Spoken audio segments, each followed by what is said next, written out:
Everyone's heard of him. He's the infamous innkeeper who turned away Mary and Joseph on that cold night long ago in the city of Bethlehem on that first Christmas. Christmas pageants and sermons often paint this individual as a symbol of missed opportunities to welcome the Savior into our hearts. But what if I told you he probably never existed? This is the Bible Sojourner. Yes, you heard that right. The idea of a Bethlehem innkeeper might be more on the tradition side than the truth side. Let's unpack the evidence together, and you can decide for yourself. First things first. As with any issue, we need to ask, what actually does the Bible say happened? In Luke 2:7, the King James Version tells us that upon arriving in Bethlehem, Mary brought forth her firstborn son and wrapped him in swaddling clothes and laid him in a manger because there was no room for them in the inn. But here's the thing. That Greek word that the King James translates as inn is kataluma. This word is only used 3 times in the New Testament. 2 of its 3 uses clearly refer to a guest room. In Mark 14 and Luke 22, both referring to the same narrative of the preparation of the Passover for Jesus and his disciples, in those passages, the word refers to the guest room where Jesus shared the Last Supper with his disciples. We often refer to this location as the upper room. Now, the Greek word kataluma in Luke 2:7 is not the specialized Greek word for commercial inn. But later in the same book, in Luke 10, we do read a story which does refer to a commercial inn. This is found in the story of the Good Samaritan, the story which Jesus uses to highlight the obligation to love one's neighbor. Against the culture of the day, a Samaritan stops by to help a Jewish man who has been beaten and left for dead.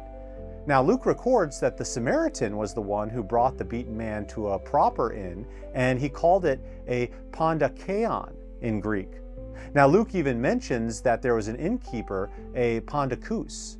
So we know Luke knows how to use the word for inn and innkeeper in his gospel. So the question is, in Luke 2:7, why doesn't he use that word if he was referring to an inn? The answer to that question probably is found in the context of the story itself. Think about it. Mary and Joseph were traveling to Bethlehem for the census because it was Joseph's ancestral home. It was where he was born. It makes sense that they'd try to stay with his family because they would obviously have family members around. And in the ancient world, family relationships were everything. In fact, even unbelievers understand the importance of taking care of one's own.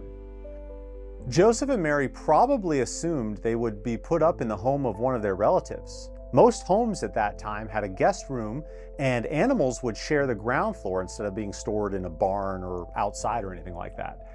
Now, the word kataluma likely refers to this guest room. But because Mary was pregnant before marriage, it's likely that her family viewed this as incredibly shameful. And so they may have relegated Mary and Joseph to the animal area rather than offering the dignity and comfort of the guest room.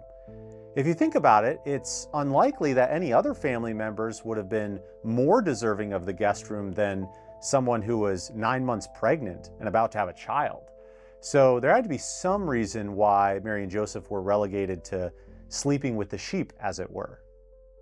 Although Luke 2:7 has been translated as the word inn by the King James Version, the foundational English translation of all time, essentially, it's worth noting that some Bible translations are moving away from the word inn. Take a look at the following. The Legacy Standard Bible, the Christian Standard Bible, and the New International Version all choose to translate Luke 2:7 as guest room. These translations are trying to remove the idea of a Motel 6 and a grumpy innkeeper who turned down Joseph and Mary. Instead, they're highlighting the rejection of Mary and Joseph and showing that it was probably a family affair. So what does this mean for us?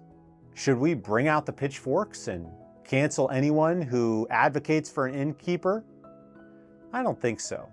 That's not necessary. Keep the pitchforks at home. No matter what view you end up taking on this issue, we do need to acknowledge that we are reading between the lines. It's not worth breaking out the pitchforks, the tar and feathering, although it might be worth a snowball fight or two since it is the Christmas season.